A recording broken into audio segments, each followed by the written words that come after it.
فاذكروني أذكركم واشكروا لي ولا تكفرون. بسم الله الرحمن الرحيم.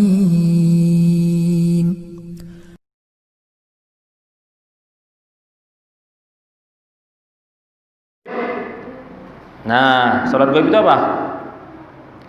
Ya, sholat jenazah, tapi jenazahnya enggak di tempat. Ya, ini bagaimana? Yang pertama, sholat gaib itu diperbolehkan.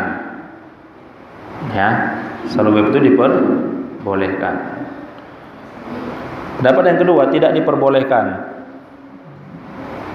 Pendapat kedua ini mengatakan Rasulullah mensolatkan Raja Najasyi itu hanya khususan bagi beliau.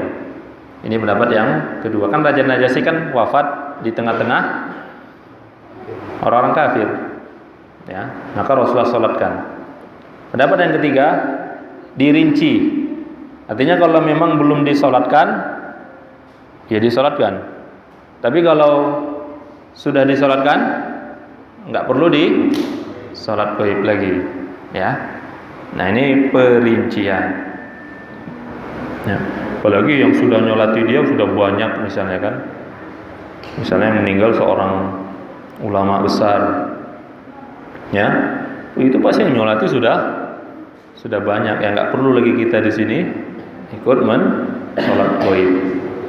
Kemudian dilarang mensolati orang kafir, jelas ya, orang kafir nggak boleh disolati, walaupun orang tua kita, Pak, walaupun anak kita misalnya, paman kita, bibi kita kafir, tak boleh disolat, tak boleh disolatkan. Haram. At-Taubah, dalilnya surat Taubah itu nanti dibuka.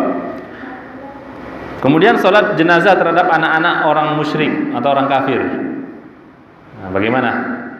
Ini tidak diperbolehkan mensolati jenazah anak-anak kaum musyrikin atau orang-orang kafir karena mereka dihukumi seperti orang tuanya, kecuali jika anak tadi mungkin masuk Islam atau di antara kedua orang tuanya masuk Islam dan dia ikut orang tuanya masuk Islam, atau dia terpisah dari orang tuanya. Dia memang orang tuanya kafir tapi dia nggak tinggal sama orang tuanya. Ya. Jadi seperti itu disolatkan, tapi kalau tidak maka dihukumi seperti orang tuanya walaupun masih kecil. Kemudian jikalau ada mayat tapi nggak tahu muslim atau kafir, nah ini para ulama mengatakan dilihat tanda-tandanya. Biasa tanda-tanda yang paling apa itu apa? Kalau laki-laki bisa lah ya kan? Apa tandanya? Khitannya. Oh, di khitan berarti muslim. Kalau perempuan? Ya perempuan paling itulah yang paling apa itu, paling pakaiannya lah. Makanya nggak salah sih sebenarnya. Nah, saya lihat itu kan mungkin ya kasar kali gitu kan. Ya identitas seorang muslimah itu ya berhijab, menutup aurat. Ini kalau ada seorang muslimah tapi belum menutup aurat, jangan salahkan kalau kami kira Anda itu orang kafir. Maksudnya bukan dikafirkan tapi apa? Penampilannya, lo bayangkan kalau tenggelam dia misalnya, mati tenggelam dalam keadaan tidak berjilbab gitu, ya kan bingung, ini Islam atau kafir? Identitas misalnya nggak ada, KTP hanyut. Kalau masih ada KTP gampang Pak, oh Islam gitu. Kalau KTP-nya pun hilang, ya. Nah makanya hijab yang syar'i. Ingat tsunami kemarin kan, tsunami yang di Aceh 2004, itu rata-rata mayatnya itu telanjang, Pak. Saya nggak bisa bayangkan dari telanjang itu, saking dahsyatnya gulungan tsunami air ombak itu, berdigulung dengan material kan, material seng, kayu-kayu, digulung apa nggak terbuka-buka baju itu, hampir rata-rata itu telanjang.